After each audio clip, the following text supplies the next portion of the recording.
Mirror ವಿಶೇಷ ಕಾರ್ಯಕ್ರಮಕ್ಕೆ ಸ್ವಾಗತ. ನಾನು ರಾಧಾ ಹಿರೇಗೌಡರ್.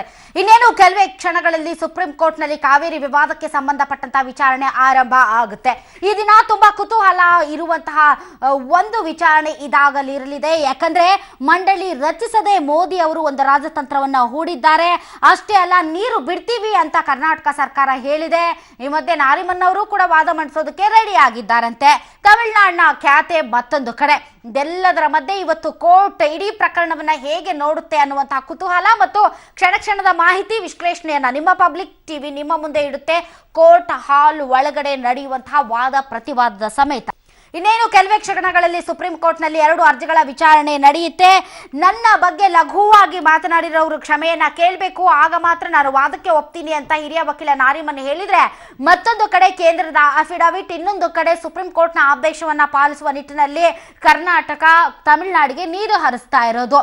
ಇವೆಲ್ಲ ವಿಚಾರಗಳಲ್ಲಿ ಸಾಕಷ್ಟು ಕುತೂಹಲ, ಸಾಕಷ್ಟು ಪ್ರಶ್ನೆಗಳು. ಏನಾಗುತ್ತೆ ಸುಪ್ರೀಂ ಕೋರ್ಟ್ನಲ್ಲಿ ಇಂದಿನ ವಿಚಾರಣೆಯಲ್ಲಿ?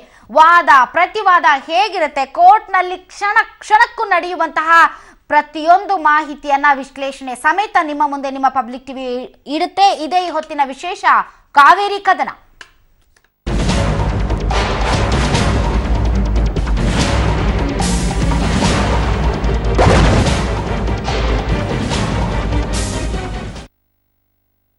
ಕಾವೇರಿ ಕದನ ವಿಶೇಷ ಕಾರ್ಯಕ್ರಮಕ್ಕೆ ಮತ್ತೊಮ್ಮೆ ಸ್ವಾಗತ ವೀಕ್ಷಕರೇ. ಇವತ್ತು ಕೆಲವೇ ಕ್ಷಣಗಳಲ್ಲಿ ಸುಪ್ರೀಂ ಕೋರ್ಟ್ನಲ್ಲಿ 2 ಅರ್ಜಿಗಳ ವಿಚಾರಣೆ ನಡೆಯುತ್ತೆ. ನನ್ನ ಬಗ್ಗೆ ಲಘುವಾಗಿ ಮಾತನಾಡಿರುವಂತಹ ಬಿಜೆಪಿ ನಾಯಕರು ಕ್ಷಮೆ ಕೇಳಲಿ ಅನ್ನುವಂತಹ ಮಾತನ್ನ ಹಿರಿಯ ವಕೀಲ ನಾರಿಮನ್ ಅವರು ಪದೇ ಪದೇ ಹೇಳ್ತಾ ಇದ್ದಾರೆ. ಈ ಮಧ್ಯೆ ಅವರು ತಮ್ಮ ವಾದವನ್ನ ಮಂಡಿಸ್ತಾರಾ ಇಲ್ವಾ ಅನ್ನುವಂತಹ ಒಂದು ಅನುಮಾನ ಇದೆ. ಹೀಗಾಗಿ ದಿವಾನ್ ಅವರನ್ನ ಕೂಡ ರೆಡಿ ಮಾಡಿದೆ. ಈ ಮಧ್ಯೆ ಸುಪ್ರೀಂ ಕೋರ್ಟ್ನಲ್ಲಿ ಏನಾಗುತ್ತೆ ಅನ್ನೋದು ಕೂಡ ತುಂಬಾ ಕುತೂಹಲ ಮೂಡಿಸಿದೆ.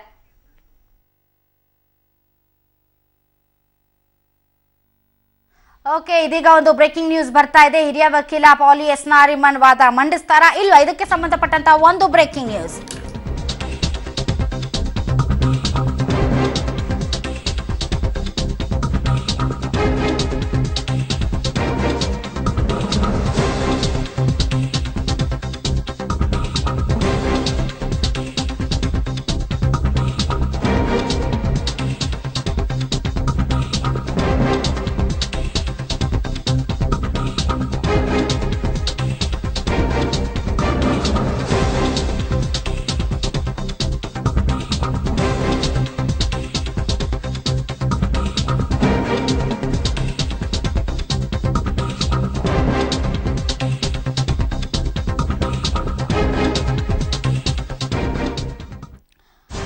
ಕ್ಷಣಗಳಲ್ಲಿ ಸುಪ್ರೀಂ ಕೋರ್ಟ್ನಲ್ಲಿ 2 ಅರ್ಜಿಗಳ ವಿಚಾರಣೆ ನಡೆಯುತ್ತೆ. ನನ್ನ ಬಗ್ಗೆ ಲಘುವಾಗಿ ಮಾತನಾಡಿರುವ ಬಿಜೆಪಿ ನಾಯಕರು ಕ್ಷಮೆಯನ್ನ ಕೇಳಲಿ ಅಂತ ಹಿರಿಯ ವಕೀಲ ಪಾಲಿ ಎಸ್ ನಾರಿಮನ್ ಅವರು ಪಟ್ಟು ಹಿಡಿದಿದ್ದಾರೆ. ಬಿಜೆಪಿ ನಾಯಕರು ಕ್ಷಮೆ ಕೇಳದೆ ನಾನು ವಾದ ಮಾಡಲಾರೆ ಅಂತ ಹೇಳಿದ್ದಾರೆ. ಯಡಿಯೂರಪ್ಪ, ಜಗದೀಶ್ ಶೆಟ್ಟರ್, ಈಶ್ವರಪ್ಪ ಕ್ಷಮೆಯನ್ನ ಕೇಳಲಿ. ಕ್ಷಮೆ ಕೇಳಿದರಷ್ಟೇ ಕರ್ನಾಟಕದ ಪರ ವಾದ ಮಂಡನೆ ಮುಂದುವರಿಸಿವೆ. ನಿಮ್ಮ ಕೆಟ್ಟ ರಾಜಕಾರಣ ನಿಮ್ಮ ಬಳಿಯೇ ಇರಲಿ, ಅದಕ್ಕೆ ನಾನ್ಯಾಕೆ ಮುಜುಗರವನ್ನ ಅನುಭವಿಸಬೇಕು? ನನಗೆ ಹಣದ ಅಗತ್ಯ ಇಲ್ಲ, ಅದಕ್ಕಾಗಿ ನಾನು ವಾದ ಮಾಡುತ್ತಿರಲಿಲ್ಲ. ನಾನು ಕನ್ನಡಿಗನಲ್ಲದಿದ್ದರೂ ಕರ್ನಾಟಕದ ಬಗ್ಗೆ ಪ್ರೀತಿ ಇದೆ, ಆ ಪ್ರೀತಿಯಿಂದಲೇ ಇಷ್ಟು ದಿನ ವಾದ ಮಾಡ್ತಾ ಇದ್ದೆ. ಮನವೊಲಿಸಲು ಬಂದಂತಹ MB ಪಾಟೀಲ್ ಬಳಿ ಈ ವಾದವನ್ನ ನಾರಿಮನ್ ಅವರು ಮಂಡಿಸಿದ್ದಾರೆ. ಹೀಗಾಗಿ ಇಂದು ವಿಚಾರಣೆಯಲ್ಲಿ ನಾರಿಮನ್ ಭಾಗವಹಿಸ್ತಾರಾ, ವಾದವನ್ನ ಮಂಡಿಸ್ತಾರಾ ಇಲ್ವಾ ಅನ್ನುವಂತಹ ಒಂದು ಪ್ರಶ್ನೆ ಎಲ್ಲರನ್ನ ಕಾಡ್ತಾ ಇದೆ.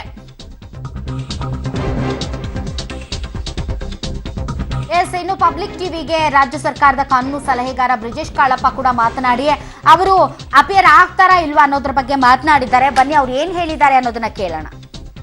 ಮುಖ್ಯಮಂತ್ರಿಗಳಾದವರು ಮತ್ತು ಮಂತ್ರಿಗಳಾದವರು ಬಾರಿ ಕೇವಲವಾಗಿ ಮಾತಾಡಿದ್ರೆ ಅವ್ರಿಗೆ ಮನಸ್ಸಿಗೆ ತುಂಬಾ ನೋವಾಗಿದೆ. ಆ ಮನಸ್ಸಿಗೆ ನೋವಾದದನ್ನ ಅವ್ರು ಇವತ್ತು ಬೇಡ ಅಂತ ಹೇಳ್ತಿದ್ದಾರೆ. 32 ವರ್ಷದಿಂದ ನಾನು ಮಾಡಿದ್ದೀನಿ, ಸಾಕಾಗಿದೆ. ನನ್ನ ಫೀಸ್ ಏನಿದೆ ಅದು ಒಂದು ಕಾಲ್ ಭಾಗ ಮಾತ್ರ ನಾನು ಚಾರ್ಜ್ ಮಾಡ್ತಿರೋದು ಕರ್ನಾಟಕಕ್ಕೆ. ನನಗೆ ಇವತ್ತು ಫೀಸ್ ಬಗ್ಗೆ ನಂಗೆ ಚಿಂತೆ ಇಲ್ಲ, ಬೇರೆ ಏನು ಚಿಂತೆ ಇಲ್ಲ. ನನಗೆ ಇವಾಗ ಈ ವಯಸ್ಸಲ್ಲಿ ನನಗೆ ಇವಾಗ ನನ್ನ ಮರ್ಯಾದೆಗೆ ಧಕ್ಕೆ ಆಗುವಂಥದ್ದು ಅಂತ ಒಂದು ವ್ಯಕ್ತಿನ ಇವತ್ತು ಕೇವಲವಾಗಿ ಮುಖ್ಯಮಂತ್ರಿ ಆದವರು ಮತ್ತು ಮಂತ್ರಿಗಳಾದವರು ಇವಾಗ ಕೇವಲವಾಗಿ ಮಾತಾಡೋದು ಅವ್ರ ಬಾರಿ ಮನಸ್ಸಿಗೆ ತುಂಬಾ ನೋವಾಗಿದೆ. ಇಂಥ ಒಂದು ಪರಿಸ್ಥಿತಿ ತರೋದಕ್ಕೆ ಯಾರು ಕಾರಣ? ಆ ಕಾರಣವಾದವರು ಅವರು ಇವತ್ತು ಒಂದು ನಾರಿಮನ್ ಸಾಹೇಬ್ರಿಗೆ ಬಂದು ಅವ್ರಿಗೆ ಹೇಳಬೇಕಾಗಿದೆ. ಇವಾಗ ನಾವು ಹೇಳಿದ್ದು ಅವ್ರು ಹೇಳಿದ್ದನ್ನು ಸತ್ಯ ಆಗಿದ್ರೆ ಅವ್ರು ಬಂದು ಅದನ್ನ ಬಂದು ಜಸ್ಟಿಫೈ ಮಾಡ್ಕೊಳ್ಳಿ, ಅಲ್ದಲೆ ಅದು ಬಂದು ಸಾರಿ ಅಂತಾದ್ರೂ ಕೇಳ್ಕೊಳ್ಳಿ. ಎಸ್, ನಾರಿಮನ್ ಅವರು ಹೇಳಿದ್ದನ್ನು ಬ್ರಿಜೇಶ್ ಕಾಳಪ್ಪ ಅವರು ಕೂಡ ಹೇಳ್ತಾ ಇದ್ದಾರೆ.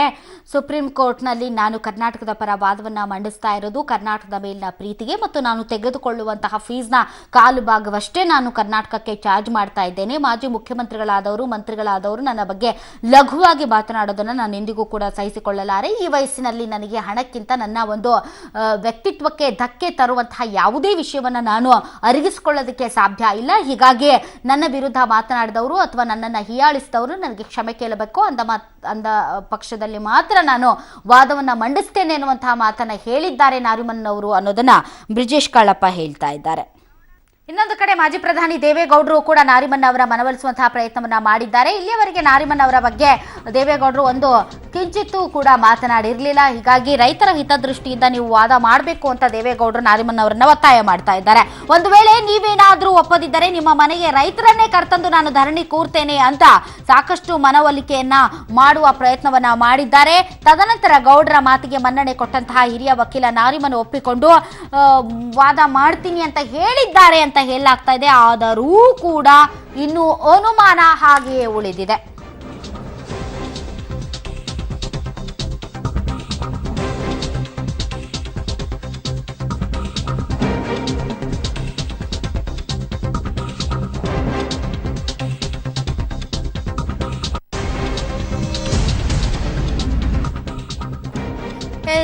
ದೇವೇಗೌಡರು ಕೂಡ ನಾರಿಮನ್ ಅವರ ಮನವೊಲಿಕೆಗೆ ಪ್ರಯತ್ನವನ್ನ ಮಾಡಿದ್ದಾರೆ. ಕರ್ನಾಟಕದ ರೈತರ ಹಿತದೃಷ್ಟಿಯಿಂದ ನೀವು ವಾದ ಮಾಡಲೇಬೇಕು, ನೀವೇನಾದ್ರೂ ವಾದಕ್ಕೆ ಒಪ್ಪಲಿಲ್ಲ ಅಂದ್ರೆ ಕರ್ನಾಟಕದ ರೈತರನ್ನ ಕರೆದುಕೊಂಡು ಬಂದು ನಿಮ್ಮ ಮನೆ ಮುಂದೆ ನಾನು ಧರಣಿಯನ್ನ ನಡೆಸ್ತೇನೆ ಅನ್ನುವಂತಹ ಮಾತನ್ನ ದೇವೇಗೌಡರು ಹೇಳಿದ್ದಾರೆ. ಅವರ ಈ ಮಾತಿನ ಅರ್ಥ ಇಷ್ಟೇ, ಎಲ್ಲವನ್ನ ಬಿಟ್ಟು ನಾರಿಮನ್ ಅವರು ಈಗ ಕರ್ನಾಟಕದ ಪರವಾಗಿ ವಾದವನ್ನ ಮಂಡಿಸಬೇಕು ಅನ್ನುವಂಥದ್ದು.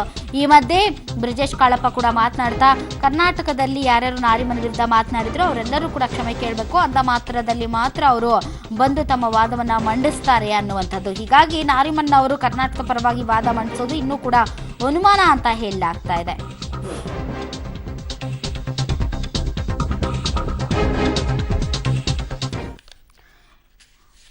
ಇದೀಗ ಮತ್ತೊಂದು ಬ್ರೇಕಿಂಗ್ ನ್ಯೂಸ್ ಬರ್ತಾ ಇದೆ, ಬನ್ನಿ ನೋಡೋಣ.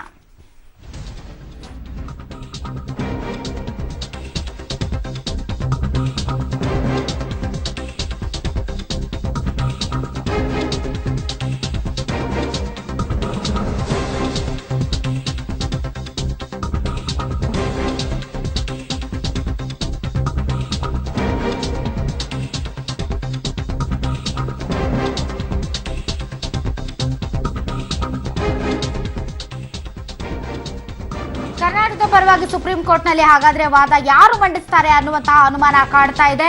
ಬಿಜೆಪಿ ಅವರು ಕ್ಷಮೆ ಕೇಳದಿದ್ರೆ ನಾನು ವಾದನೆ ಮಾಡಲ್ಲ ಅಂತ ನಾರಿಮನ್ ಹೇಳ್ತಾ ಇರೋದ್ರಿಂದ ಕರ್ನಾಟಕ ಪರ ವಾದ ಮಂಡಿಸೋದು ಅನುಮಾನ. ಹೀಗಾಗಿ ಅವರೇನಾದ್ರೂ ವಾದ ಮಾಡದೇ ಇದ್ರೆ ಹಿರಿಯ ವಕೀಲ ಅನಿಲ್ ದಿವಾನ್ ವಾದ ಮಾಡುವಂತಹ ಸಾಧ್ಯತೆ ಇದೆ. ಈ ಅನಿಲ್ ದಿವಾನ್ ಅವರಿಗೆ ಮೋಹನ್ ಕಾತರ್ಕಿ ಮತ್ತು ರವಿ ಅವರು ಸಾಥ್ ಕೂಡ ಕೊಡ್ತಾರೆ.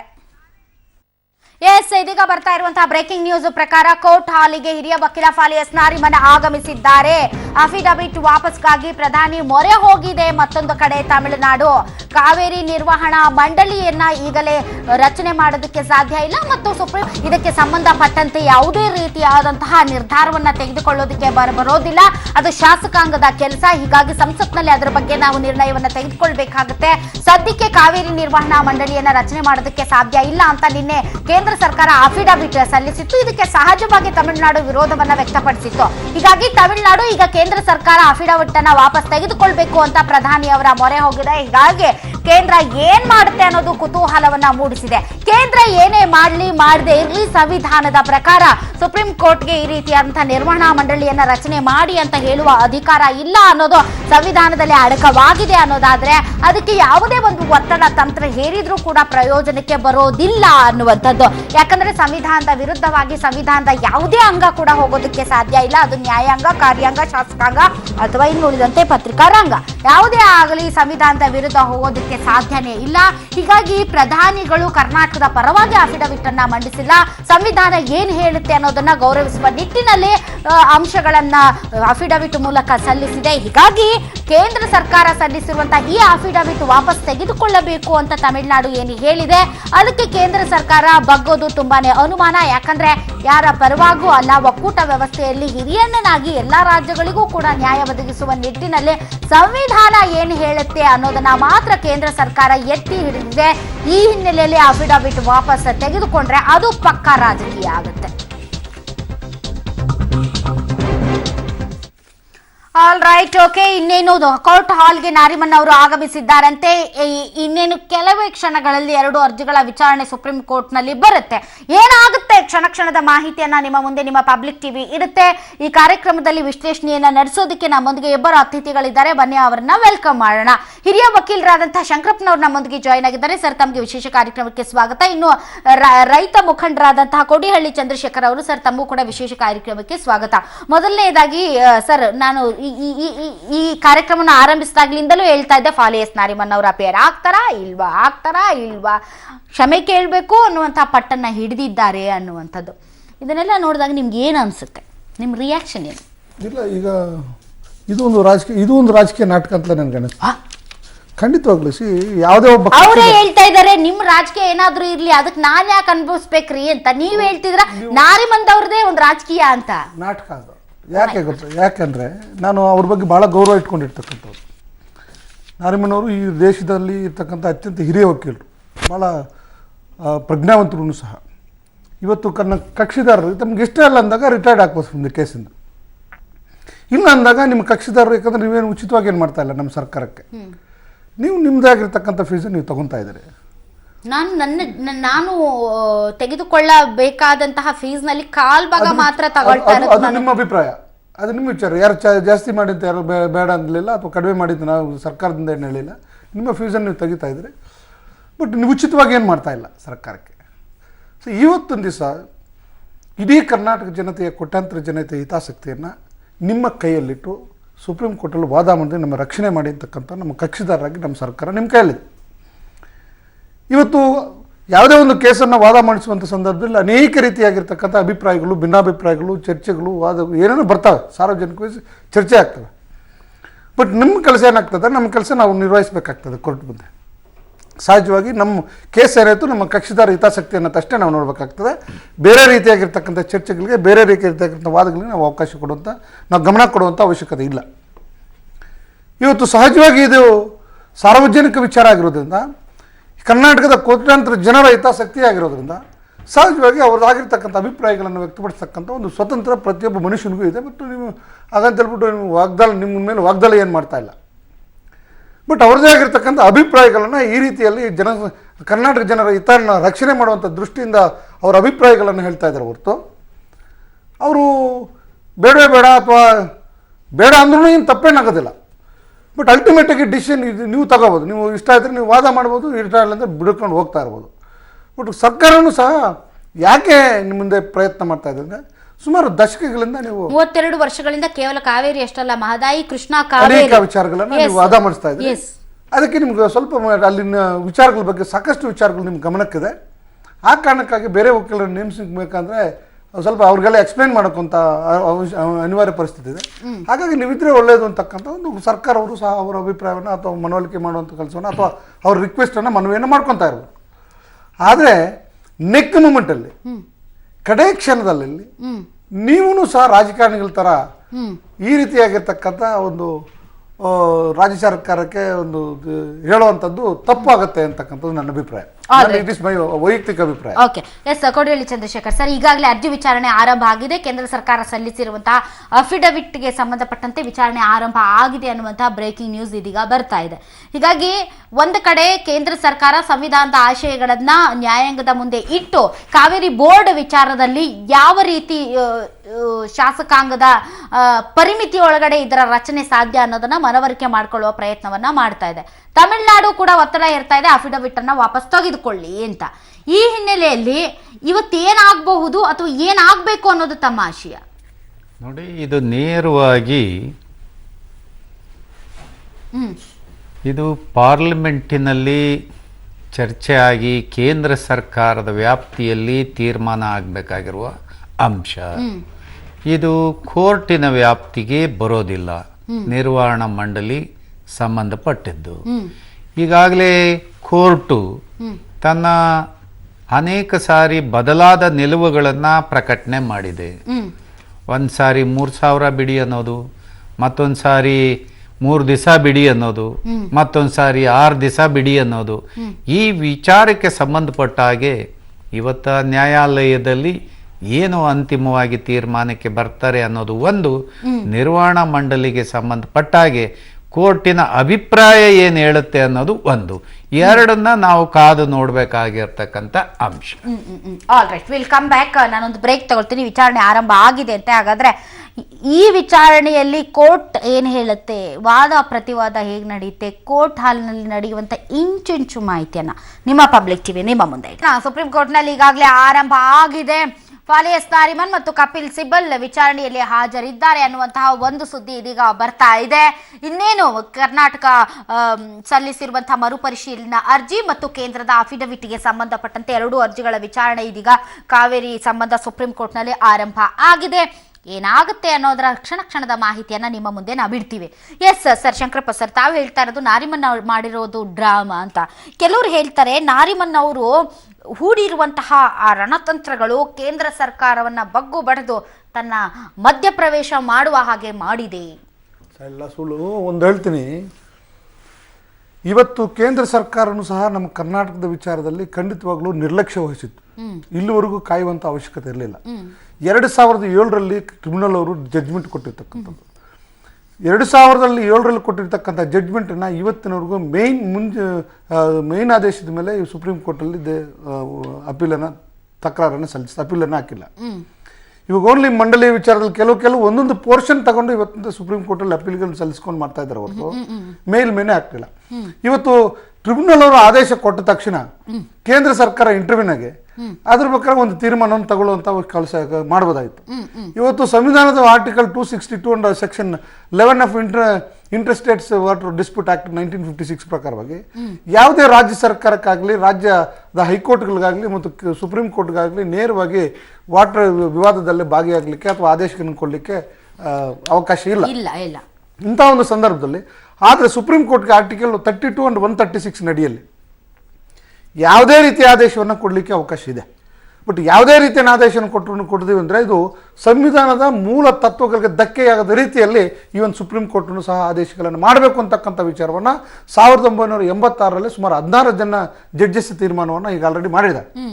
ಸೊ ಇಲ್ಲಿ ಈ ಪ್ರಮುಖವಾಗಿರ್ತಕ್ಕಂಥ ವಿಚಾರ ಅಂದರೆ ಸುಮಾರು ಕರ್ನಾಟಕದ ಕೋಟ್ಯಾಂತರ ಜನರ ಮೂಲಭೂತ ಕುಡಿಯೋ ನೀರಿನ ಮೂಲಭೂತ ಹಕ್ಕಿದೆಯಲ್ಲ, ಅದು ಸರ್ಕಾರದಿಂದ ಕೊಡಬೇಕಾಗಿರ್ತಕ್ಕಂಥ ಮೂಲಭೂತ ಹಕ್ಕು ಜನಗಳಿಗೆ. ಅದಕ್ಕೆ ಧಕ್ಕೆ ಆಗುವಂತ ರೀತಿಯಲ್ಲಿ ಸುಪ್ರೀಂ ಕೋರ್ಟ್ ನಡ್ಕೊಂಡ್ರು ಸಹ ಇದು ಸಂವಿಧಾನದ ಮೂಲ ತತ್ವಗಳಿಗೆ ವಿರುದ್ಧವಾಗಿರುತ್ತೆ. ಕೇಂದ್ರ ಸರ್ಕಾರ ಅಫಿಡವಿಟ್ ಸಲ್ಲಿಸಿದೆ. ಆದ್ರೆ ಕೇಂದ್ರ ಸರ್ಕಾರ ಇಲ್ಲಿವರೆಗೂ ಕಾಯ್ಬೇಕಾಗಿಲ್ಲ. ಕೇಂದ್ರ ಸರ್ಕಾರ ಇಲ್ಲಿವರೆಗೂ ಕಾದಿದ್ರು ತಪ್ಪಾಗುತ್ತೆ ಸರ್. ಈಗ ಪ್ರತಿ ಸಲ ಕಾವೇರಿ ವಿಚಾರಣೆ ಆರಂಭ ಆಗಿದೆ ಅನ್ನುವಾಗ ಎಲ್ಲೋ ಒಂದು ಕಡೆ ಭಯ, ಎಲ್ಲೋ ಒಂದು ಕಡೆ ಆತಂಕ. ಯಾಕಂದ್ರೆ ಕೇಂದ್ರ ಹೇಳಿದ್ದನ್ನ ನಾವು ಸುಪ್ರೀಂ ಕೋರ್ಟ್ ಹೇಳಿದ್ದನ್ನ ನಾವು ಪಾಲಿಸ್ತಾ ಇಲ್ಲ, ನ್ಯಾಯಾಂಗ ನಿಂದನೆ ಅನ್ನುವ ತೂಗುಗತ್ತಿ ಕರ್ನಾಟಕದ ಸರ್ಕಾರ ಮೇಲೆ ನೇತಾಡ್ತಾ ಇದೆ ಅನ್ನುವಂತಹ ಒಂದು ಇಂಪ್ರೆಷನ್ ನಾವು ಚರ್ಚೆ ಮಾಡ್ತಾ ಇದ್ವಿ ಇಷ್ಟು ದಿನ ವಿಚಾರಣೆ ಸಂದರ್ಭದಲ್ಲೇ. ಬಟ್ ಇವತ್ತು ನಾವು ಸೇಫರ್ ಸೈಡ್ ಅಲ್ಲಿ ಇದೀವಿ ಅಂತ ತಮ್ಗೆ ಅನ್ಸುತ್ತಾ? ಯಾಕಂದ್ರೆ ಒಂದು ಕಡೆ ಬೋರ್ಡ್ಗೆ ಸಂಬಂಧಪಟ್ಟಂತೆ ಕೇಂದ್ರ ಸರ್ಕಾರ ಮಂಡಿಸಿರುವಂತಹ ಅಫಿಡವಿಟ್, ಇನ್ನೊಂದು ಕಡೆ ನಿನ್ನೆ ನಮ್ಮ ಸದನ ತೆಗೆದುಕೊಂಡಂತಹ ನಿರ್ಣಯ, ಕುಡಿಯೋ ನೀರಿಗೆ ಇಟ್ಕೊಂಡು ಉಳಿದಿದ್ದನ್ನ ತಮಿಳುನಾಡಿಗೂ ಹರಿಸ್ತೀವಿ, ಬೆಳೆಗಳಿಗೆ ಕೊಡ್ತೀವಿ ಅಂತ. ಅಂದ್ರೆ ಈಗಾಗಲೇ ತಮಿಳುನಾಡಿಗೆ ನೀರು ಹರಿದು ಹೋಗ್ತಾ ಇದೆ, ಅಲ್ಲಿ ನ್ಯಾಯಾಂಗ ನಿಂದನೆ ಇಲ್ಲ, ಏನಿಲ್ಲ. ಅಂದ್ರೆ ನಾವು ತುಂಬಾ ಒಳ್ಳೆ ಸೇಫರ್ ಸೈಡ್ ಅಲ್ಲಿ ಇದೀವಿ ಅಂತ ತಮ್ಗೆ ಅನ್ಸುತ್ತಾ? ಇವತ್ತು ಸೈಡ್ ಅನ್ನೋದಕ್ಕಿಂತ ಜನಗಳ ಹಿತ ರಕ್ಷಣೆ ಮುಖ್ಯ. ನಾನು ಹೇಳ್ತೀನಿ ಕೇಳಿ, ನಾನು ಜನರ ಹಿತರಕ್ಷಣೆಯನ್ನ ಅಷ್ಟೇ ಅಲ್ಲ, ನಾನು ಇವತ್ತು ಕೋರ್ಟ್ ನಲ್ಲಿ ನಡೀತಾ ಇರುವಂತಹ ವಿಚಾರಣೆಯನ್ನ ಮಾತ್ರ ದೃಷ್ಟಿಯಲ್ಲಿ ಇಟ್ಕೊಂಡು ನಾನು ಕೇಳಿರೋ ಪ್ರಶ್ನೆ. ಖಂಡಿತವಾಗ್ಲೂ ಕೇಳಿ, ನಾನು ಮೊದಲು 3 ಡೇಟ್ಗಳಿಂದ ಸಹ ನಿಂದನೆ ಬಂದ್ಬಿಡ್ತು. ಒಂಥರ ಗೊಂದಲ, ಒಂಥರ ಕೂಗುಗತ್ತಿ ನೇತಾಡ್ತಾ ಇದೆ ಅನ್ನೋದು. ನಾನು 3 ಸಂದರ್ಭಗಳಲ್ಲೂ ಹೇಳಿದೆ, ನ್ಯಾಯಾಂಗ ನಿಂದನೆ ಸುಪ್ರೀಂ ಕೋರ್ಟ್ ಅವರು ಮಾಡೋದಿಲ್ಲ, ಇದು ಬೆದರಿಕೆ ತಂತ್ರಗಳು, ಖಂಡಿತವಾಗ್ಲೂ ಆಗೋದಿಲ್ಲ, ಆಗಕ್ಕೆ ಬಿಡಿ ಅನ್ನುವಂತ ಮಾತನ್ನು ಹೇಳ್ತದೆ. ಇವತ್ತೂ ಸಹ ನ್ಯಾಯಾಂಗ ನಿಂದನೆ ವಿಚಾರವನ್ನು ಮಾಡೋದಿಲ್ಲ. ಬಟ್ ನಾನು ಹೇಳುವಂಥದ್ದು, ಸುಪ್ರೀಂ ಕೋರ್ಟ್ ಅವರು ಮನವರಿಕೆ ಮಾಡಿಕೊಡ್ಬೇಕಾಗಿರ್ತಕ್ಕಂಥ ಅವಶ್ಯಕತೆ ಮತ್ತು ಅನಿವಾರ್ಯ ಪರಿಸ್ಥಿತಿ ಇದು ರೈಟ್ ಟೈಮ್, ಕರೆಕ್ಟ್ ಟೈಮ್ ಇದು. ಯಾಕಂದ್ರೆ ಬೇರೆ ಟೈಮ್ ಇಲ್ಲ, ನಮಗೆ ಅವಕಾಶ ಇಲ್ಲ.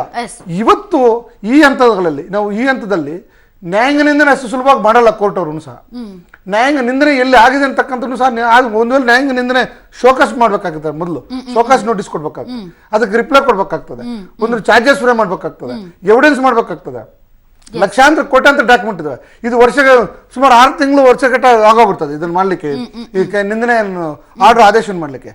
ಈ ಅವಕಾಶಗಳನ್ನ ನಾವು ಬಳಕೆ ಮಾಡ್ಕೋಬಹುದು. ನಾನು ಇವತ್ತಿನ ದಿವಸ ಹೇಳಲಿಕ್ಕೆ ಬಯಸ್ತೀನಿ, ಯಾರು ವಕೀಲರು ಭಯ ಪಡುವಂತ ಅವಶ್ಯಕತೆ ಇಲ್ಲ, ಸರ್ಕಾರನೂ ಭಯ ಪಡುವಂತ ಅವಶ್ಯಕತೆ ಇಲ್ಲ.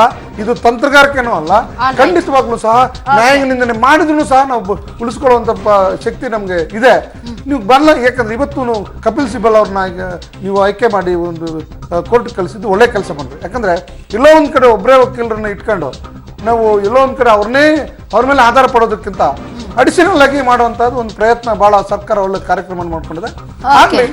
ಆದ್ರೆ ಬೆದರಿಕೆ ಆಲ್ ರೈಟ್ ಸರ್, ಒಂದು ಬ್ರೇಕಿಂಗ್ ನ್ಯೂಸ್ ಬರ್ತಾ ಇದೆ, ಅದನ್ನ ಒಂದ್ಸಲ ರ್ಯಾಪ್ ಅಪ್ ಮಾಡ್ಬಿಡ್ತಾ ಇದೀನಿ. ಸುಪ್ರೀಂ ಕೋರ್ಟ್ ನಲ್ಲಿ ವಿಚಾರಣೆ ಆರಂಭ ಆಗಿದೆ. ಈಗ ಕಾವೇರಿ ನಿರ್ವಹಣಾ ಮಂಡಳಿ ರಚನೆ ವಿಚಾರ ಮತ್ತು ಪುನರ್ ಪರಿಶೀಲನಾ ಅರ್ಜಿ ಏನು ಕರ್ನಾಟಕ ಹಾಕಿದೆ, ಮತ್ತೊಂದು ಕಡೆ ಕೇಂದ್ರ ಸರ್ಕಾರನೂ ಕೂಡ ಮರುಪರಿಶೀಲನಾ ಅರ್ಜಿ ಸಲ್ಲಿಸಿದೆ. ಇದರೆರಡರ ವಿಚಾರಣೆ ಆರಂಭ ಆಗಿದೆ. ಇನ್ನೆರಡು ದಿನದಲ್ಲಿ 12,000 ಕ್ಯೂಸೆಕ್ ನೀರು ಬಿಡ್ತೀವಿ. ಈಗಾಗಲೇ 9,000 ಕ್ಯೂಸೆಕ್ ಅನ್ನ ನೀರನ್ನ ಬಿಟ್ಟಿದ್ದೀವಿ. ಅಕ್ಟೋಬರ್ 6ರೊಳಗೆ ಕೋರ್ಟ್ ಆದೇಶದಂತೆ ಒಟ್ಟು 36,000 ಕ್ಯೂಸೆಕ್ ನೀರು ಬಿಡ್ತೀವಿ ಅನ್ನೋದನ್ನ ಕರ್ನಾಟಕ ಹೇಳ್ತಾ ಇದೆ ಅನ್ನುವಂತಹ ಒಂದು ಬ್ರೇಕಿಂಗ್ ನ್ಯೂಸ್ ಇದೀಗ ಬರ್ತಾ ಇದೆ. ಅಂದ್ರೆ ಈಗಾಗಲೇ ಕೋರ್ಟ್ ಆದೇಶದಂತೆ ನಾವು ನೀರು ಬಿಡೋದಕ್ಕೆ ಆರಂಭ ಮಾಡಿದೀವಿ. ಇನ್ನೂ ಕೂಡ 12,000 ಕ್ಯೂಸೆಕ್ ನೀರನ್ನ ಇನ್ನೆರಡು ದಿನದಲ್ಲಿ ಬಿಡ್ತೀವಿ. ಇನ್ನು ಮುಂದಿನ ದಿನಗಳಲ್ಲಿ ಅಕ್ಟೋಬರ್ 6ರ ಒಳಗಡೆ ಸುಪ್ರೀಂ ಕೋರ್ಟ್ ಹೇಳಿದಾಗೆ ಅಷ್ಟು ನೀರನ್ನ ಬಿಡ್ತೀವಿ ಅನ್ನುವಂತಹ ವಿಚಾರವನ್ನ ಈಗ ಅಲ್ಲಿ ಕರ್ನಾಟಕ ಹೇಳ್ತಾ ಇದೆ ಅನ್ನುವಂತಹ ಒಂದು ಬ್ರೇಕಿಂಗ್ ನ್ಯೂಸ್ ಇದೀಗ ಬರ್ತಾ ಇದೆ. ಎಸ್ ಕೋಡಿಹಳ್ಳಿ ಚಂದ್ರಶೇಖರ್ ಸರ್, ಈಗ ನಿನ್ನೆ ನೀರು ಬಿಡ್ತೀವಿ ಅನ್ನುವಂಥ ತೀರ್ಮಾನ, ಅಂದ್ರೆ ಕುಡಿಯೋ ನೀರಿಗೆ ಇಟ್ಕೊಂಡು ಉಳಿದಿದ್ದನ್ನ ಬಿಡ್ತೀವಿ ಅನ್ನುವಂಥ ತೀರ್ಮಾನ ತೆಗೆದುಕೊಂಡ ನಂತರವೂ ಕೂಡ ಕೆಲವೊಂದು ರೈತ ಸಂಘಟನೆಗಳು ಪ್ರತಿಭಟನೆಯನ್ನ ನಡೀತಾ ಇವೆ ಮತ್ತು ನಾವು ಕೂಡ ತಮಗೆ ತೋರಿಸಿದ್ವಿ ನೀರು ಹರಿದು ಹೋಗ್ತಾ ಇರೋದನ್ನ. So this is right decision ಅಂತ ತಮಗನ್ಸುತ್ತಾ? ನೋಡಿ, ಅದನ್ನೇ ಇವತ್ತು ನಾರಿಮನ್ ಅವರು ವಾದ ಮಂಡಿಸ್ತಾ ಹೇಳ್ತಾ ಇರೋದು, ನೀವು ಕೋರ್ಟ್ ಹೇಳಿದ್ದನ್ನ ನಾವು ಮಾಡ್ತಾ ಇದೀವಿ, ಕೋರ್ಟ್ ಬಗ್ಗೆ ನಮಗೆ ತುಂಬಾ ಗೌರವ ಇದೆ, ನಿಮ್ಮ ಆದೇಶವನ್ನ ಕರ್ನಾಟಕ ಸರ್ಕಾರ ಪಾಲನೆ ಮಾಡ್ತಾ ಇದೆ ಅನ್ನೋದನ್ನ ಮನವರಿಕೆ ಮಾಡ್ಕೊಡ್ತಾ ಇದ್ದಾರೆ. ಈಗ ಸದ್ಯ ಸುಪ್ರೀಂ ಕೋರ್ಟ್ ನಲ್ಲಿ ಅದು ನಡೀತಾ ಇದೆ. ಇದು ಕೆಲವೇ ಸಂದರ್ಭಗಳಲ್ಲಿ ಬರ್ತಕ್ಕಂಥ ಇಕ್ಕಟ್ಟಿನ ಪರಿಸ್ಥಿತಿ. ಇದನ್ನ ನಿಭಾಯಿಸಿ ಗೆಲ್ತಕ್ಕಂಥವ್ರು ಕೆಲವೇ ಜನ. ಇಂಥ ಸವಾಲ್ ಬಂದಿದ್ದು ಸನ್ಮಾನ್ಯ ಸಿದ್ದರಾಮಯ್ಯನವ್ರ ಸರ್ಕಾರಕ್ಕೆ. ಇಲ್ಲಿ ಸವಾಲನ್ನ ನೇರ ಸ್ವೀಕಾರ ಮಾಡಿ ಈಗ ನ್ಯಾಯಾಲಯ ಏನು ತಪ್ಪು ದಾರಿಯಲ್ಲಿ ತುಣಿದಿತ್ತು ಅದನ್ನ ಸರಿ ಮಾಡಿ ದೇಶದ ಇತಿಹಾಸವನ್ನ ದಾಖಲೆ ಮಾಡ್ತಕ್ಕಂಥ ಸಂದರ್ಭ ಕರ್ನಾಟಕದಿಂದಲೇ ಪ್ರಾರಂಭ ಆಗ್ತಾ ಇತ್ತು. ಆ ದಾರಿಯಲ್ಲಿ ನಾವಿದ್ವಿ. ಈಗ ನಮ್ಮವರು ಇದ್ದಕ್ಕಿದ್ದಾಗೇನೆ ಅಂಜು ಪುರುಕರ ತರ ನಮಗೆ ಸ್ವಲ್ಪ ನೀರು ಬಂದ್ಬಿಟ್ಟಿದೆ, ಈ ನೀರನ್ನ ಬಿಟ್ಬಿಟ್ಟು ನಾವು ಕಾಜಿ ನ್ಯಾಯದ ತರ ಸರಿ ಮಾಡ್ಕೊಂಡ್ಬಿಡ್ತೀವಿ ಅಂತೇಳಿ ತೀರ್ಮಾನ ತಗೊಂಡಿದ್ದು ಕೇವಲ ಅಧಿಕಾರ ಉಳಿಸ್ಕೊಳ್ಳುವಂತ ತಂತ್ರಗಾರಿಕೆ ಆಯ್ತು. ಅಲ್ಲ, ಅಧಿಕಾರ ಉಳಿಸಿಕೊಳ್ಳುವ ತಂತ್ರಗಾರಿಕೆ ಅನ್ನೋದಕ್ಕಿಂತ ನಿನ್ನೆ ರಂಗನಾಥ್ ಸರ್ ಹೇಳ್ತಿದ್ದು ಸೋತು ಗೆಲ್ಲೋಣ, ಇಷ್ಟು ದಿನ ನಾವು ನೀರು 28 TMC ನಾವು ಕುಡಿಯೋದಕ್ಕೆ ಮಾತ್ರ ಯೂಸ್ ಮಾಡ್ತೀವಿ ಅಂತ ಸದನ ನಿರ್ಣಯ ತಗೊಂಡಿತ್ತು. ಈ 34 TMC ಇದೆ, ಒಂದು 10 TMC ಎಕ್ಸ್ಟ್ರಾ ಇದೆ. ಸೊ ಒಂದು ಕಡೆ ಕೋರ್ಟ್ ಆದೇಶನೂ ಉಲ್ಲಂಘನೆ ಮಾಡದೇ ಇರೋ ರೀತಿ, ಮತ್ತೊಂದು ಕಡೆ ಜನರ ಅವಶ್ಯಕತೆಗೂ ಹಿತದೃಷ್ಟಿಯನ್ನು ಕೂಡ ಕಣ್ಗಣಿಸದೇ ಇರೋ ರೀತಿ ಒಂದು 10 TMC ಒಂದ್ ಕಡೆ ಬೆಳೆಗಳಿಗೆ, ಇನ್ನೊಂದು ಕಡೆ ತಮಿಳುನಾಡಿಗೆ ಹಾರಿಸಿ ಸುಪ್ರೀಂ ಕೋರ್ಟ್ ಮುಂದೆ ಹೋಗೋಣ ಅಂತ. ಅದೇ ಪ್ರಶ್ನೆಯನ್ನ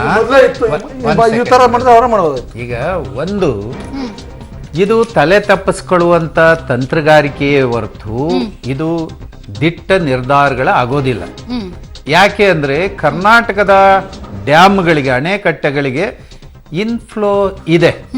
ಏನೋ 30 ಚಿಲ್ಲರೆ TMC ನೀರು ಬಂದಿದೆ, ಇದು ಹೌದು. ಹಾಗೆ ತಮಿಳ್ನಾಡಿನ ಮೆಟ್ಟೂರು ಜಲಾಶಯಕ್ಕೂ ಬಂದಿದೆಯಲ್ಲ, ಅಲ್ಲೂ ಕೂಡ ಇಲ್ಲಿ 34 TMC ಬಂದಿದೆ ಅಂದ್ರೆ ಅಲ್ಲಿ 64-65 TMC ನೀರು ಬಂದಿದೆಯಲ್ಲ. ಇದನ್ನ ಮನವರಿಕೆ ಮಾಡಿಕೊಡೋದಕ್ಕೆ ಯಾಕಾಗೋದಿಲ್ಲ? ನ್ಯಾಯಾಲಯ ಹೇಳ್ತು ಅದನ್ನ ಪರಿಪಾಲನೆ ಮಾಡಬೇಕು. ಒಂದು ಇಲ್ಲಿ ಪರಿಪಾಲನೆ ಮಾಡ್ತಾ ಇದೀವಿ ಅಂತ ಹೇಳಿ ನಿರ್ವಹಣಾ ಮಂಡಳಿಯನ್ನ ಆಗದ ರೀತಿಯಲ್ಲಿ ಇದರಿಂದ ತಪ್ಪಿಸ್ಕೋಬೇಕು ಅಂತೇಳಿ ಜಾಣ್ತನ ಮಾಡಿ ಇಲ್ಲಿ All right. ತಮ್ಮ ಅಧಿಕಾರವನ್ನು ಉಳಿಸ್ಕೊಳ್ಳುವಂತ ಕೆಲಸ ಈಗ ಏನ್ ನಡೀತಾ ಇದೆ ಅನ್ನೋದನ್ನ ಒಂದು ಚಿಕ್ಕದಾಗಿ ರ್ಯಾಪ್ ಅಪ್ ಮಾಡಿ ಬ್ರೇಕ್ ತಗೊಂಡು ಹೋಗ್ಬಿಡ್ತೀನಿ. ಸುಪ್ರೀಂ ಕೋರ್ಟ್ ನಲ್ಲಿ ಕಾವೇರಿ ವಿವಾದಕ್ಕೆ ಸಂಬಂಧಪಟ್ಟಂತೆ ವಿಚಾರಣೆ ಆರಂಭ ಆಗಿದೆ. ಫಾರ್ ಎಸ್ ನಾರಿಮನ್ ಅವರೇ ಕರ್ನಾಟಕವನ್ನ ಪ್ರತಿನಿಧಿಸ್ತಾ ಇದ್ದಾರೆ. ಅವರು ಈಗಾಗಲೇ ನಾವು ಸುಮಾರು 9,000 ಕ್ಯೂಸೆಕ್ ನೀರನ್ನ ಬಿಟ್ಟಿದ್ದೀವಿ, ಸುಪ್ರೀಂ ಕೋರ್ಟ್ ಆದೇಶವನ್ನ ಗೌರವಿಸ್ತಾ ಇದ್ದೀವಿ, ಹಾಗಾಗಿ ಸುಪ್ರೀಂ ಕೋರ್ಟ್ ನಲ್ಲಿ ವಿಚಾರಣೆ ಸಂದರ್ಭದಲ್ಲಿ ಇನ್ನು 36,000 ಕ್ಯೂಸೆಕ್ ನೀರನ್ನ ಬಿಡ್ತೀವಿ, ನೀವು ಈಗ ಏನು ಮಂಡಳಿ ರಚನೆಗೆ ಆದೇಶವನ್ನ ಕೊಟ್ಟಿದ್ದೀರಿ ಅದು ಸಾಧ್ಯ ಇಲ್ಲ, ರಚನೆ ಬೇಡ, ಅದು ಶಾಸಕಾಂಗದ ಕೆಲಸ, ಸಂಸತ್ನಲ್ಲಿ ಅದಕ್ಕೆ ಸಂಬಂಧಪಟ್ಟಂತೆ ಒಂದು ನಿರ್ಧಾರವನ್ನ ತೆಗೆದುಕೊಳ್ತಾರೆ. ಅಕ್ಟೋಬರ್ 18ರಂದು ನಮ್ಮ ಮೇನ್ ಪೆಟಿಷನ್ ಇರೋದ್ರಿಂದ ಈ ಬಗ್ಗೆ ಅಲ್ಲೇ ತೀರ್ಮಾನ ಆಗಲಿ ಅನ್ನುವಂತಹ ಒಂದು ಮಾತನ್ನ ಹೇಳ್ತಾ ಇದ್ದಾರೆ. ಸೊ ಹಾಗಾಗಿ ಏನಾಗುತ್ತೆ ಮುಂದೆ ಅನ್ನೋದನ್ನ ನಾವು ನಿಮ್ಮ ಮುಂದೆ ಇಡ್ತೀವಿ. ಗೊತ್ತಾ, ನಾರಿಮನ್ ಅವರು ಈಗ ನಾರಿಮನ್ ಮತ್ತು ಸುಪ್ರೀಂ ಕೋರ್ಟ್ ನ ನಡುವೆ ಒಂದು ರೀತಿಯಾದಂತಹ ಮಾತುಕತೆ ನಡೀತಾ ಇದೆ. ಟ್ರಿಬ್ಯುನಲ್ ನಲ್ಲಿ ಕೊಟ್ಟಂತಹ ಆದೇಶವನ್ನ 136 ಅಡಿಯಲ್ಲಿ ಚಾಲೆಂಜ್ ಮಾಡಬಹುದಾ ಅಂತ. ಅದಕ್ಕೆ ನಾರಿಮನ್ ಅವರು ಕೂಡ ಅಲ್ಲಿ ಉತ್ತರವನ್ನ ಕೊಡ್ತಾ ಇದ್ದಾರೆ. ಎಸ್ ಶಂಕರ್ ಸರ್, ಅಂದ್ರೆ nothing is final under our constitution ಅಂತ ನಾರಿಮನ್ ಅವರು ಹೇಳಿದ್ರೆ, ದೀಪಕ್ ಮಿಶ್ರಾ ಅವರು ಹೇಳ್ತಾರೆ tribunal award has the same force as decree of supreme court ಅಂತ. ಏನ್ ಹಂಗಂದ್ರೆ ಅರ್ಥ ನೋಡಿ, ಟ್ರಿಬ್ಯುನಲ್ ಅವರು ಸೆಕ್ಷನ್ 11 ಇಂಟರ್ ರಿವರ್ ಸ್ಟೇಟ್ಸ್ ಅಡಿ 1956 ಆಕ್ಟ್ ಇದೆಯಲ್ಲ, ಅದ್ರ ಅಡಿಯಲ್ಲಿ ಮತ್ತು ಆರ್ಟಿಕಲ್ 262 ಆಫ್ ಇಂಡಿಯನ್ ಕಾನ್ಸ್ಟಿಟ್ಯೂಷನ್ ಅಡಿಯಲ್ಲಿ ಸುಪ್ರೀಂ ಕೋರ್ಟ್ಗೆ ನೇರವಾಗಿ ಈ ವಿಚಾರದಲ್ಲಿ ಇಂಟರ್ವ್ಯೂನ್ ಆಗಿ ಆದೇಶಗಳನ್ನು ಕೊಡ್ಲಿಕ್ಕೆ ಅಧಿಕಾರ ಇಲ್ಲ ಅಂತಕ್ಕಂಥ ಸ್ಪೆಸಿಫಿಕ್ ಬಾರಿದೆ. ಸೊ ಅದು ಬಾರಿದಂತ ಸಂದರ್ಭದಲ್ಲಿ ಟ್ರಿಬ್ಯುನಲ್ ಅನ್ನ ಕಾನ್ಸ್ಟಿಟ್ಯೂಟ್ ಮಾಡಿ ಟ್ರಿಬ್ಯುನಲ್ ಅಲ್ಲಿ ತೀರ್ಮಾನವನ್ನು ಕೈಗೊಳ್ಳುತ್ತೆ, ಅಂತಿಮ ತೀರ್ಮಾನ ಆಗಿಬಿಟ್ಟಿದೆ. ಆ ತೀರ್ಮಾನವನ್ನ ಸುಪ್ರೀಂ ಕೋರ್ಟ್ ಅಲ್ಲಿ ಚಾಲೆಂಜ್ ಮಾಡ್ಲಿಕ್ಕೆ ಆರ್ಟಿಕಲ್ 136 ಆಫ್ ಇಂಡಿಯನ್ ಕಾನ್ಸ್ಟಿಟ್ಯೂಷನ್ ಅಲ್ಲಿ ಚಾಲೆಂಜ್ ಮಾಡ್ಲಿಕ್ಕೆ ಅವಕಾಶ ಇದೆಯಾ ಅಂತಕ್ಕಂಥ ಮಾತನ್ನ ಸುಪ್ರೀಂ ಕೋರ್ಟ್ ಅವರು ನಾರಿಮನ್ ಅವರನ್ನ ಕೇಳ್ತಾ ಇದ್ದಾರೆ. ಏನಾದ್ರೆ ಕರ್ನಾಟಕ ಸರ್ಕಾರ ಸುಪ್ರೀಂ ಕೋರ್ಟ್ ಈ ಟ್ರಿಬ್ಯುನಲ್ ಆರ್ಡರ್ ಅನ್ನ ಅಪೀಲ್ ಅನ್ನು ಸೆಕ್ಷನ್ ಆರ್ಟಿಕಲ್ 136 ಅಡಿಯಲ್ಲಿ ಸುಪ್ರೀಂ ಕೋರ್ಟ್ ಅಲ್ಲಿ ಆಲ್ರೆಡಿ ಚಾಲೆಂಜ್ ಮಾಡಿದೆ. 3 ಬೆಂಚ್ ನ್ಯಾಯಮೂರ್ತಿಗಳ ಬೆಂಚ್ ಪೆಂಡಿಂಗ್ ಇದೆ ಅದು.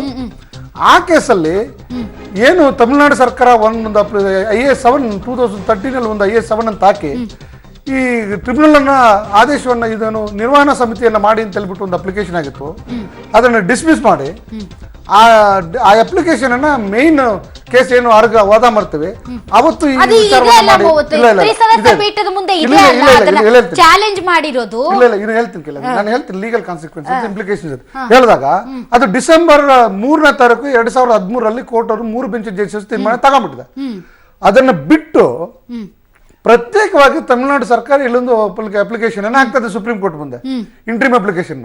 ಮತ್ತೆ ಇನ್ನೊಂದ್ಸಲಿ ನೀವು ಕಾನ್ಸ್ಟಿಟ್ಯೂಟ್ ಮಾಡಿ ಆ ಟ್ರಿಬ್ಯುನಲ್ ಮಾಡಿರ್ತಕ್ಕಂಥ ತೀರ್ಮಾನದ ಪ್ರಕಾರವಾಗಿ ನೀವು ನಿರ್ವಹಣಾ ಸಮಿತಿಯನ್ನ ಮಾಡಿ ಅಂತ ಹೇಳ್ಬಿಟ್ಟು ಆ ಆರ್ಡರ್ನ ಸಪ್ರೆಸ್ ಮಾಡಿ ಇನ್ನೊಂದು 2 ಬೆಂಚಸ್ ಜಡ್ಜ್ಮೆಂಟ್ ಹಾಕಿದಾಗ ಅದನ್ನ ನಾವು ವಿರೋಧಿಸ್ತೇವೆ. ಇಲ್ಲ ಇಲ್ಲ, ಇದು ಆಲ್ರೆಡಿ ಟ್ರಿಬಲ್ ಬೆಂಚ್ ಅಲ್ಲಿ ಈ ತರ ಆಗಿದೆ, ನೀವು ಇವತ್ತಿನ ದಿವಸ 2 ಬೆಂಚ್ ನೀವು ಈ ತರ ತೀರ್ಮಾನ ತಗೊಳಕ್ ಆಗೋದಿಲ್ಲ, this court does not have any power ಅಂತ ಹೇಳ್ಬಿಟ್ಟು ನಾರಿಮನ್ ಅವರು ವಾದ ಮಂಡಿಸಬೇಕಾದ್ರೆ ಅದಕ್ಕಾಗಿ ಸೆಕ್ಷನ್ 6A ಪ್ರಕಾರವಾಗಿ ನೀವು ಎರಡೂ ವಿಧಾನದಲ್ಲಿ ನಾವು ಅರ್ಥೈಸಬಹುದು, ವ್ಯಾಖ್ಯಾನಿಸಬಹುದು ಅಂತಕ್ಕಂಥ ಮಾತನ್ನ ಜಸ್ಟಿಸ್ ಮಿಶ್ರಾ ಅವರು ಪ್ರಶ್ನೆಯನ್ನ ಎತ್ತಿದ್ದಾರೆ. ಅದಕ್ಕಾಗಿ ಇವರೇನ್ ಹೇಳಿದ್ದಾರೆ, when an application is filed before the supreme court A special leave is granted, ಅಂದ್ರೆ ಅರ್ಜಿಯನ್ನ ಚಾಲೆಂಜ್ ಮಾಡುವಂತ ಸಂದರ್ಭದಲ್ಲಿ ಅರ್ಜಿ ಹಾಕುವಂತ ಸಂದರ್ಭದಲ್ಲಿ ಸುಪ್ರೀಂ ಕೋರ್ಟ್ ಅವರು ಇದನ್ನು ಮನ್ನಿಸಬಹುದು ಅಂತಕ್ಕಂಥ ಒಂದು ಅನುಮತಿಯನ್ನ ಆಲ್ರೆಡಿ ಕೊಟ್ಟಿದ್ದಾರೆ. ಸೊ ಆ ಕಾರಣಕ್ಕಾಗಿ ಮತ್ತು ಈಗಾಗಲೇ ಅನೇಕ ಕೇಸ್ಗಳನ್ನ ಸುಪ್ರೀಂ ಕೋರ್ಟ್ಗೆ ಇನ್ನೆರೆಂಟ್ ಪವರ್ 136 ಅಡಿಯಲ್ಲಿ ಯಾವುದೇ ರೀತಿಯ ತೀರ್ಮಾನವನ್ನ ಯಾವುದೇ ರೀತಿಯ ಡಿಸ್ಪ್ಯೂಟ್ಗಳನ್ನ ತಗೊಳ್ಳಿಕ್ಕೆ ಅವಕಾಶ ಇರೋದ್ರಿಂದ, ನೂರಾರು ಜಡ್ಜ್ಮೆಂಟ್ಗಳು ಇರೋದ್ರಿಂದ ಈ ರೀತಿಯಲ್ಲಿ ಅರ್ಜಿ ಅಪೀಲನ್ನು ಹಾಕ್ಲಿಕ್ಕೆ ಅವಕಾಶ ಇದೆ ಅಂತಕ್ಕಂಥ ಮನವಿಯನ್ನ ಸುಪ್ರೀಂ ಕೋರ್ಟ್ಗೆ ಮನವಿ ಮಾಡಿಕೊಡ್ತಾ ಇದ್ದಾರೆ. ಇದು ಇಂಟರ್ಪ್ರಿಟೇಷನ್. ಆದ್ರೆ ಇಲ್ಲಿ ಬಂದಿರ್ತಕ್ಕಂಥ ವಿಚಾರ ಏನಂದ್ರೆ, ನಾವು ಸುಪ್ರೀಂ ಕೋರ್ಟ್ಗೆ ಅಧಿಕಾರ ಇಲ್ಲ ಅಂತಕ್ಕಂಥ ಒಂದು ವಾದವನ್ನು ಒಂದ್ ಕಡೆ ಮಾಡ್ತಾ ಇದೀವಿ. Section 260 article 266 and section 11 of ಇದು ಇಂಟರ್ ಸ್ಟೇಟ್ಸ್ ಆಕ್ಟ್ 1956 ಅಡಿಯಲ್ಲಿ 2 ವಾದ ಮಾಡ್ತಾ ಇದೀವಿ. ಅದಕ್ಕೆ ವಿರುದ್ಧವಾಗಿ ಸುಪ್ರೀಂ ಕೋರ್ಟ್ ಅವರು ನಮ್ಗೆ ಅಧಿಕಾರ ಇಲ್ಲ ಅಂದಾಗ ನೀವು ಈ ವಾದವನ್ನು ಯಾಕೆ ಮಾಡ್ತೀರಿ? ನೀವು ಸುಪ್ರೀಂ ಕೋರ್ಟ್ ಇಲ್ಲ, ಅವ್ರು ಏನ್ ಹೇಳಿದ್ರು 3,000 ಕ್ಯೂಸೆಕ್ಸ್ ನೀರ್ ಬಿಡಿ ಅಂತ ಹೇಳಿ ಅದನ್ನ 6,000 ಬಿಡಿ, ಅದನ್ನ 3 ದಿವಸ ಹೇಳಿದ್ರು ಹಿಂದೆ, ಅದನ್ನ 6 ದಿವಸ ಬಿಡಿ ಅಂತ. ಈ ತರ ಅವರ ಮನಸ್ಥಿತಿಯ ಪೂರ್ವಗ್ರಹ ಏನಿತ್ತು ಅದನ್ನೇ ಏರಿದ್ರೆ ಹೊರತು ಯಾವ ವಾದವನ್ನು ಕೇಳ್ಕೊಳ್ಳೋದಕ್ಕೆ ಅವ್ರ ಮನಸ್ಥಿತಿ ಇರ್ಲಿಲ್ಲ. ಮತ್ತೆ ಅವ್ರಿಗೆ ಆ ಒಂದು ಸೃಜನಶೀಲತೆ ಆ ಸಂದರ್ಭದಲ್ಲಿ ಬರ್ಲಿಲ್ಲ ಅನ್ನೋದು ಕೂಡ ಈ ದೇಶದ ನಾಗರಿಕರಾಗಿ ನಾವು ನೊಂದ್ಕೊಂಡು ಹೇಳ್ಬೇಕಾದಂತ ಪರಿಸ್ಥಿತಿ ಇದು. ನೋಡಿ Yes, sir. ಇವತ್ತು ಇದನ್ನ ಎಕ್ಸ್ಪೆಕ್ಟ್ ಮಾಡಿದ್ವಿ. ನಾರಿಮನ್ ಅವರು ಕಂಟೆಂಪ್ಟ್ ಆದ್ರೂ ಪರವಾಗಿಲ್ಲ ಇವತ್ತು. Then let us see we wanted to make some submission ಅನ್ನೋ ಮಟ್ಟಕ್ಕೆ ತೀರ್ಮಾನಕ್ಕೆ ತಗೊಂಡು ವಾದ ಮಂಡಿಸ್ಬಿಟ್ಟವ್ರೆ. ಅವರು ಫೆಡಪ್ ಆಗಿ ವಾದ ಮಂಡಿಸಿದ್ದಾರೆ ಇವತ್ತು. ಮಾಡಬೇಕು ಅಂತಲ್ಲ, ಫೆಡಪ್ ಆಗಿ ವಾದ ಮಂಡಿಸಿದ್ದಾರೆ. ಯಾಕಂದ್ರೆ ಸುಪ್ರೀಂ ಕೋರ್ಟ್ ಅವ್ರ ವರ್ತನೆ ಅಷ್ಟು ಹೀನವಾಗಿತ್ತು ಅನ್ನೋದನ್ನ ಅಲ್ಲಿ ತೋರಿಸ್ತಾ ಇತ್ತು ಅವ್ರಿಗೆ. ಅದಕ್ಕಾಗಿ ಈ ಒಂದು ಫೋರ್ಸ್ಬಲ್ ವಾದ ಇದೆಯಲ್ಲ, ಅದು ಎಲ್ಲೋ ಒಂದ್ ಕಡೆ ವರ್ಕೌಟ್ ಆಗಿದೆ ಅಂತಕ್ಕಂಥದ್ದು. ಸೊ ಹಾಗಾಗಿ ಇವರು ಸತ್ಯಾಸತ್ಯತೆ ತಿಳ್ಕೊಳ್ಳೋಕೆ ಒಂದು ಅವಕಾಶ ಇತ್ತು. ನಮ್ಗೆ ಮೊದಲಿಂದ ಹೇಳ್ತಾ ಇದ್ವಿ, ನೀವು ಕಂಟೆಂಪ್ಟ್ ಬರೋದಿಲ್ಲ, ಕಂಟೆಂಪ್ಟ್ ಇನ್ಶಿಯೇಟ್ ಮಾಡೋದಿಲ್ಲ ಸುಪ್ರೀಂ ಕೋರ್ಟ್ ಅವರು, ಇದು ಗೊತ್ತಿತ್ತು. ಬಟ್ ಏನೋ ಟೈಮ್ ಸಂಬಂಧಪಟ್ಟಂಗೆ ಸಡನ್ ಆಗಿ ಸಡನ್ ಪ್ರೊವೊಕೇಶನ್ ಅಲ್ಲಿ ಈ ತರ ಮಾಡ್ಲಿಕ್ಕೆ ಆಗ್ಲಿಲ್ಲ ಅನ್ಸುತ್ತೆ ನಾರಿಮನ್ ಅವ್ರಿಗೆ. ಕನಿಷ್ಠ ಪಕ್ಷ ಇವತ್ತಾದ್ರೂ ಸಹ ಅವ್ರು ತೀರ್ಮಾನವನ್ನು ತಗೊಂಡು ವಾದವನ್ನು ಮಾಡಿಸಿದ್ದಾರೆ. ಇದು ವರ್ಕೌಟ್ ಆಗಿದೆ. ನಮ್ಮ ಕರ್ನಾಟಕದ ಹಿತಾಸಕ್ತಿಯನ್ನು ಕಾಪಾಡುವಂತ ನಿಟ್ಟಿನಲ್ಲಿ ಇವತ್ತು ವಾದ ಆಗಿದೆ. ಸುಪ್ರೀಂ ಕೋರ್ಟ್ ಅವರು ಸಹ ಅದನ್ನ ಸ್ವಲ್ಪ ಮೆತ್ತಗಾಗಿದ್ದಾರೆ. ಖಂಡಿತವಾಗ್ಲೂ ಸಹ ನಾನು ಹೇಳುವಂತ ನಾವು ಸುಪ್ರೀಂ ಕೋರ್ಟ್ ಅವರು ಮೆತ್ತಗ ಆಗ್ಬೇಕು ಅಂತ ನಮ್ಮ ಉದ್ದೇಶ ಅಲ್ಲ. ಬಟ್ ಅಂತಿಮವಾಗಿ ನ್ಯಾಯದ ಪರವಾಗಿ ನಿಲ್ಲುವಂತ ಒಂದು ಪ್ರಯತ್ನ ಕೇಳ್ಬೇಕು. ನಮ್ಮ ಮನವಿ ಏನು ಅನ್ನೋದನ್ನಾದ್ರೂ ಆಲಿಸಬೇಕು ಅನ್ನುವಂಥದ್ದು.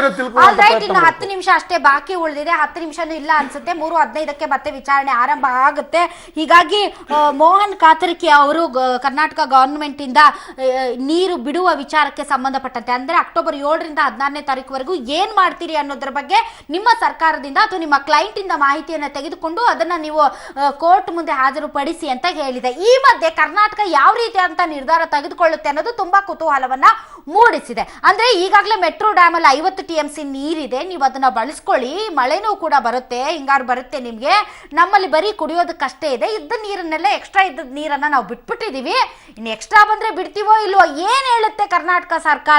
ಒಂದು ವೇಳೆ ಅಲ್ಪ ಸ್ವಲ್ಪ ಮಳೆ ಬಂದ್ರೆ ಎಕ್ಸೆಸ್ ಅಂದ್ರೆ ಕುಡಿಯೋ ನೀರಿಗೆ ಏನು ಇಟ್ಕೊಂಡಿದೀವಿ ಅದನ್ನ ಬಿಟ್ಟು ಎಕ್ಸೆಸ್ ನೀರು ಬಂದ್ರೆ ಹರಿಸ್ತೀವಿ ಅಂತ ಹೇಳುತ್ತೋ, ಇಲ್ಲ ನಮ್ಗೆ ನೀರೇ ಇಲ್ಲ, ನಿಮ್ಮ ಹತ್ರ ಇರೋ ನೀರನ್ನೇ ಬಳಸ್ಕೊಳ್ಳಿ, ಮುಂದೆ ಡಿಸೆಂಬರ್ ತನಕ ನೋಡಿ ಮಳೆ ಏನಾದ್ರೂ ಬಂದ್ರೆ ಬಿಡ್ತೀವಿ ಅಂತ ಹೇಳುತ್ತೋ, ತುಂಬಾ ಕುತೂಹಲ ಇದೆ. ಕಾವೇರಿ ವಿವಾದದ ವಿಷಯದಲ್ಲಿ ಕರ್ನಾಟಕಕ್ಕೆ ಇವತ್ತು ಸಿಹಿ ಹಾಗೂ ಕಹಿ. ಕಹಿ ಸುದ್ದಿ ಏನು ಅಂದರೆ ಸುಪ್ರೀಂ ಕೋರ್ಟ್ ಆದೇಶದಂತೆ ತಮಿಳುನಾಡಿಗೆ ನೀರು ಬಿಡುತ್ತೇವೆ ಅಂತ ಮುಖ್ಯಮಂತ್ರಿಗಳು ಪರೋಕ್ಷವಾಗಿ ಘೋಷಣೆ ಮಾಡಿದ್ದಾರೆ. ಈ ಬೆನ್ನಲ್ಲೇ 6800 ಕ್ಯೂಸೆಕ್ ನೀರನ್ನು ಈ ರಾತ್ರಿಯಿಂದಲೇ ಹರಿಸಲಾಗುತ್ತಿದೆ. ಇದರಲ್ಲಿ ತಮಿಳುನಾಡಿಗೆ 4000 ಹಾಗೂ ಮಂಡ್ಯ ರೈತರ ಬೆಳೆಗೆ 2800 ಕ್ಯೂಸೆಕ್ ಬಿಡುಗಡೆ ಮಾಡಲಾಗಿದೆ. 12 ದಿನಗಳಿಂದ ತಮಿಳುನಾಡು ಮುಖ್ಯಮಂತ್ರಿ ಜಯಲಲಿತಾ ಚೆನ್ನೈನಲ್ಲಿರುವ ಅಪೋಲೋ ಆಸ್ಪತ್ರೆಯಲ್ಲಿ ಚಿಕಿತ್ಸೆ ಪಡ್ಕೋತಾ ಇದ್ದಾರೆ. ಅವರ ಆರೋಗ್ಯ ಸ್ಥಿತಿ ಸುಧಾರಿಸ್ತಾ ಇದೆ ಅಂತ ಆಸ್ಪತ್ರೆ ಸ್ಪಷ್ಟಪಡಿಸುತ್ತಿದೆಯಾದರೂ ಜನಸಾಮಾನ್ಯರು ಮಾತ್ರ ಅದು ನಂಬೋದಕ್ಕೆ ರೆಡಿ ಇಲ್ಲ.